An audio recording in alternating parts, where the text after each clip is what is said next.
Search our big selection of pre-owned cars and trucks by clicking our icon at DeWittDailyNews.com. DeWittDailyNews.com is the area's leading local news source 24 hours a day, 7 days a week. Get the latest local news, obituaries, police blotter, weather forecast, and more with no paywall. Head to DeWittDailyNews.com to get the local information you need to know. Your friend in Central Illinois.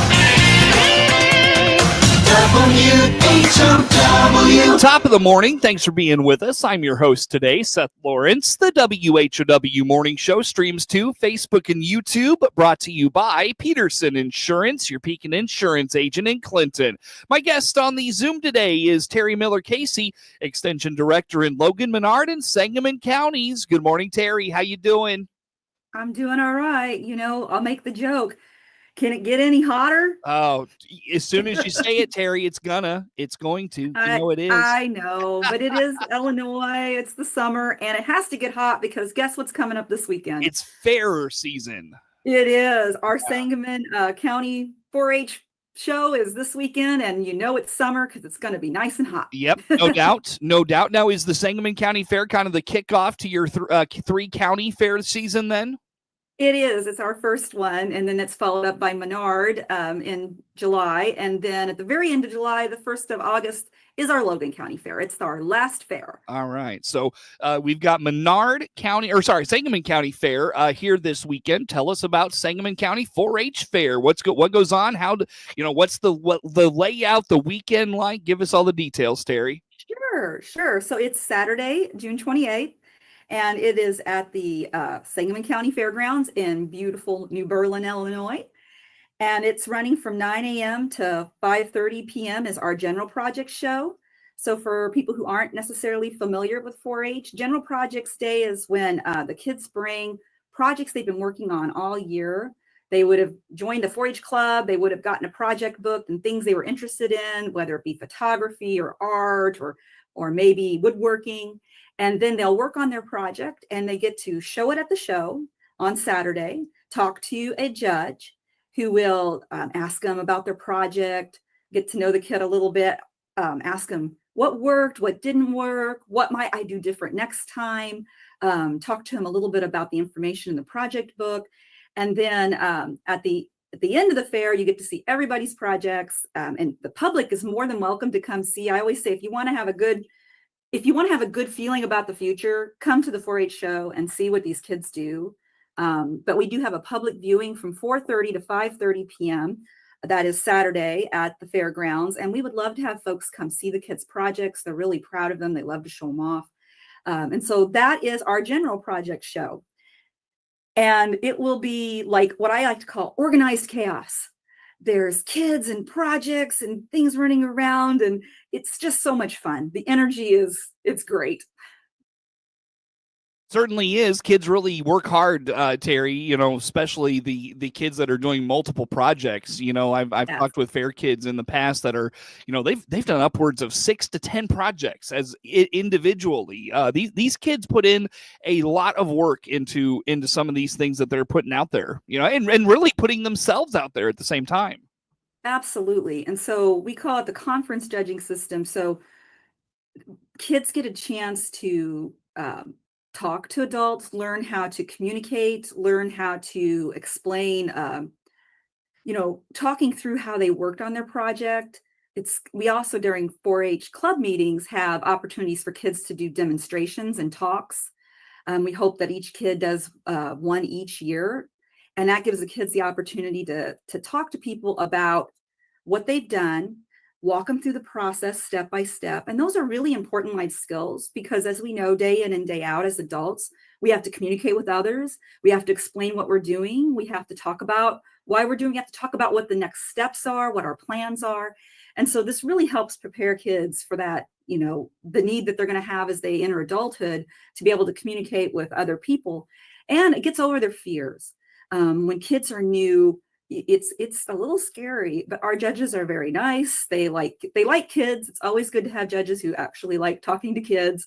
Hopefully they put them at ease. And even if kids have some maybe opportunities for improvement with their projects. That's what the judges do, is they talk about the opportunities.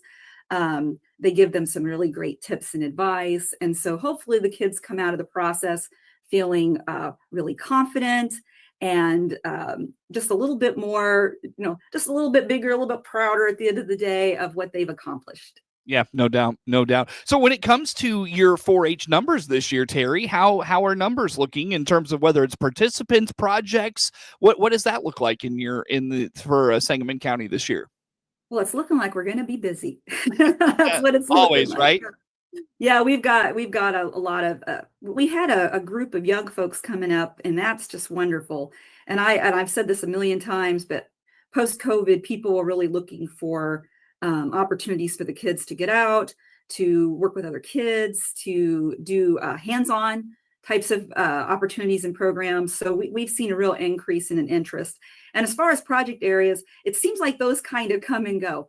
And kids often will be inspired by what they've seen. So maybe last year they saw a lot of visual arts projects. And so this year the kids are like, oh, I want to do visual arts projects. So we sometimes see like a big group of kids come through, and then something else will be really exciting, and there'll be more kids wanting to do photography. And that's pretty normal. And I think it's also just showing the kids like to explore their different options. And I encourage kids to try new projects every year. There's maybe, my daughters loved visual arts and computers, but I'd always try to encourage them to do a different project than they've ever done before, because you never know when something's really going to inspire you. I've heard stories about youth who said, oh, my parents kind of said you should try a cooking project, and they didn't really want to do it, but then I absolutely loved it. And they've even turned it into careers. So I always try to encourage kids, try something new, because you never know what you may discover. And even if you end up, maybe it's not your favorite thing, I guarantee you'll learn something from it. No doubt. Well, and that's that's the beauty of 4-H, right? I mean, we've talked about this so many times before, Terri, particularly when that new 4-H year comes along. You dive into things that you've maybe not tried before, and you find there's a skill there, there's an interest there. There's, even if it's not something you pursue professionally down the road, it becomes a hobby. It's something that you can do to pass your time, relieve the stress. I mean, there's so many benefits to what you learn about yourself in this process of 4-H. Absolutely. And we know that hands-on activities, the research is showing, really helps lower anxiety. We're seeing youth with a lot of anxiety and a lot of mental health concerns.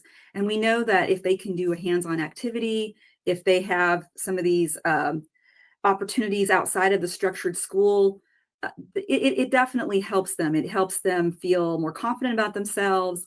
It also helps them just get a little bit of relief. And I don't know about you, but there's a great sense of accomplishment from doing something. So I think that that is another reason why we're seeing a returned interest to 4-H, because the kids are just happy.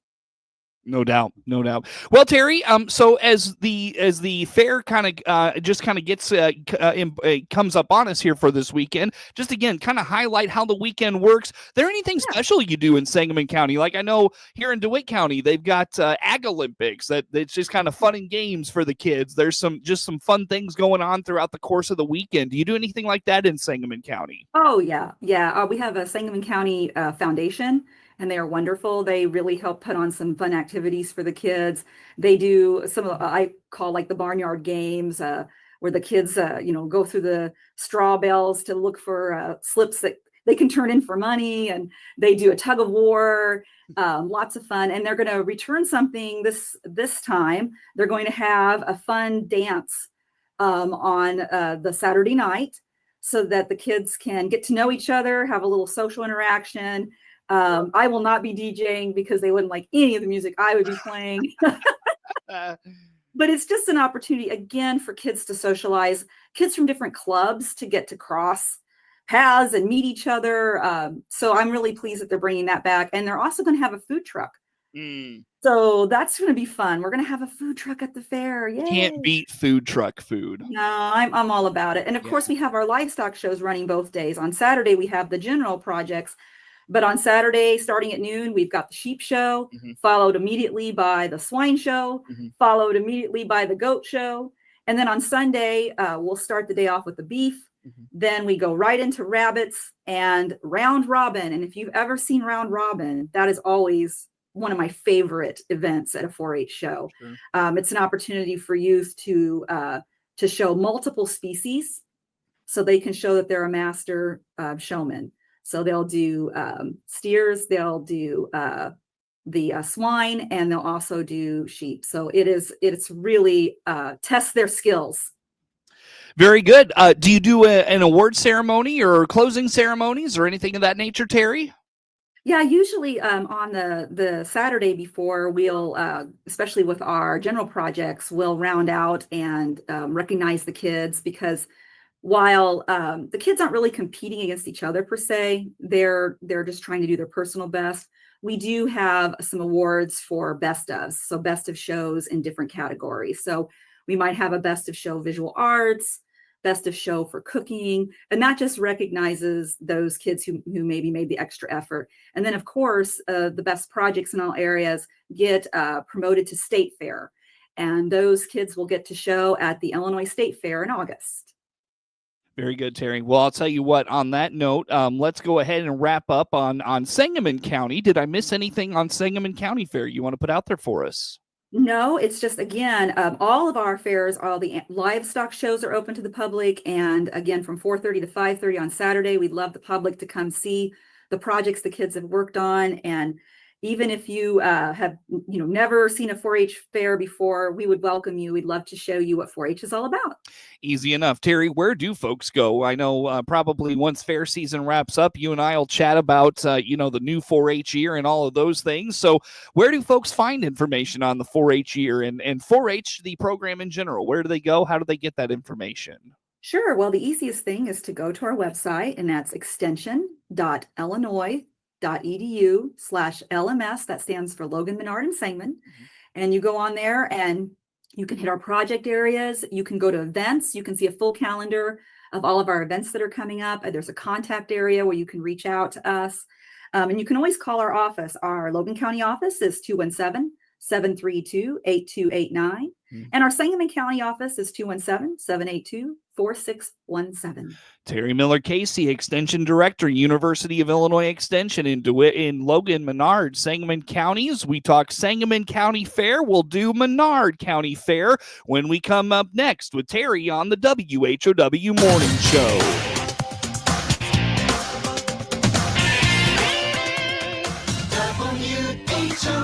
WHOW.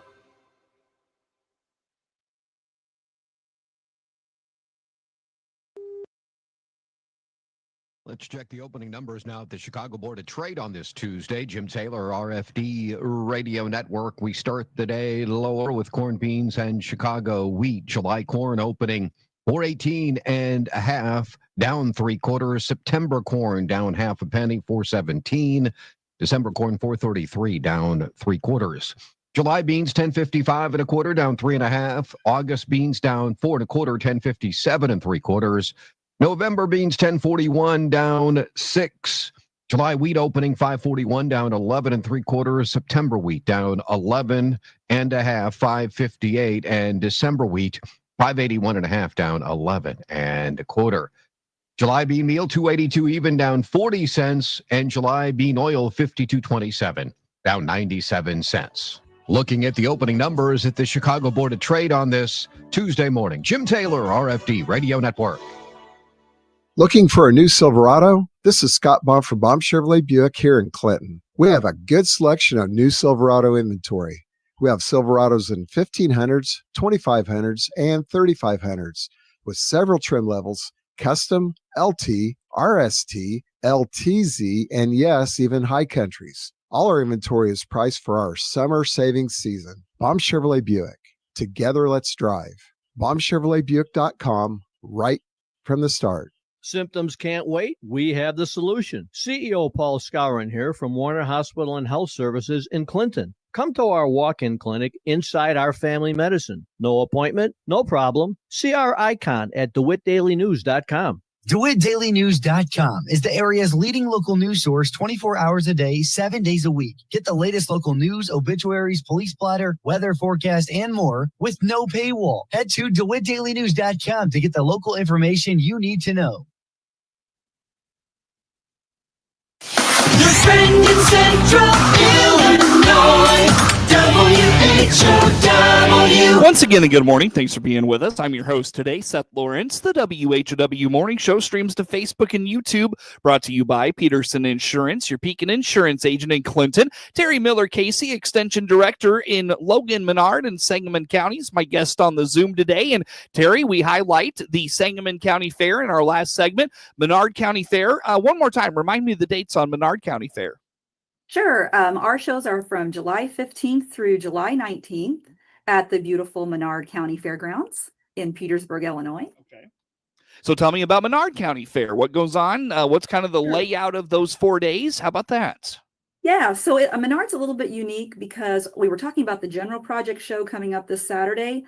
The Menard County kids show their general projects with the Sangamon County kids.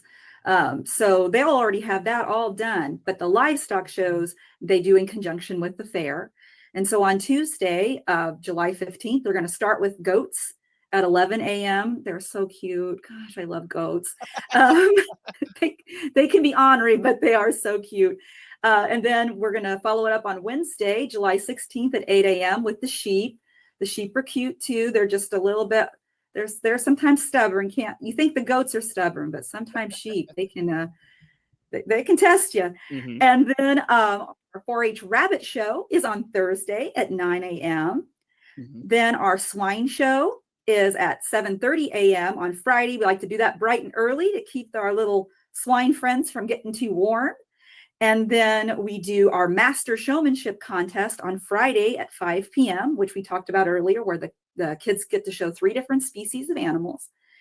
And then we have our rounding out of the show on Saturday, July 19th, 8 a.m. with the beef show. Mm-hmm. Sure. Very good. What is in the Sangamon Logan kind of 3-county area there, Terri? What is there like a livestock is there like a popular livestock show that is like more popular livestock show than another? Like, is it cattle that's popular? Is it goats? Is there one that's more popular than any other there in your 3 counties? Well, obviously we get a lot of swine and beef. That's always pretty large participation. But interestingly enough, remember what I was saying with the projects earlier, sometimes you get clusters. Mm-hmm. We've really seen a surge in interest in goats and also rabbits. So we're seeing a lot of young kids coming in wanting to do goats and rabbits. And so we're really seeing more entries in those areas as well. But each year can be different. Sometimes your entries are down just because the kids, maybe some kids have aged out and you haven't gotten the newer, younger kids in yet. So those numbers can vary, but been really interesting to see the renewed interest in the rabbits and the goats. Interesting stuff. Very good. Let's see. Menard County Fair. Again, like Sangamon County, you do anything special for those 4 days in terms of the 4-H events, awards, anything of that nature, Terri? Well, it's in conjunction with the fair, the county fair. So a lot of, especially our livestock families, are often there for the whole week. So it's a great opportunity for them to all get to know each other from across the county and also get to know other folks who've come in for the fair. They have activities every night in Menard County at the fair, so the kids can, enjoy those when they're there.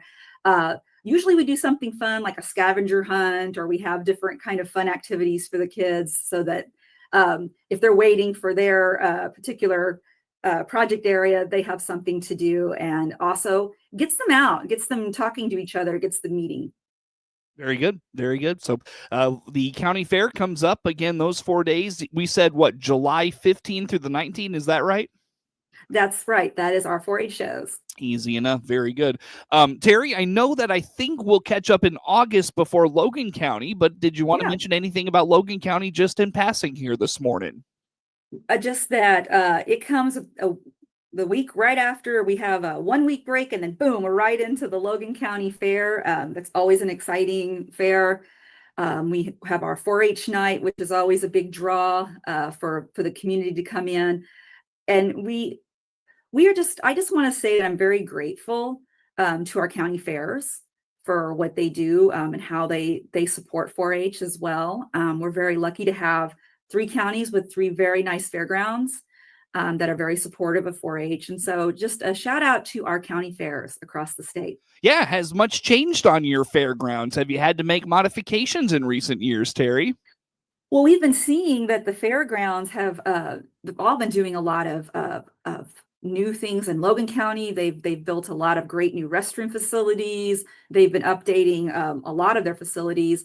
I know in Sangamon County, they're looking forward to doing some updating, and our 4-H Foundation has been helpful in that as well, in helping to plan some updates for the livestock area there. Menard as well. So it's been exciting to see all three counties, fairs investing in and improving the facilities. Very good. Very good, Terry. Well, I'll tell you what, I've got about 2 minutes left with you this morning. Let's dive into just some things happening at a programming level. I know one is tonight. Am I remembering that right? Yes. Yeah. We have the final session in our Farm Business Foundations.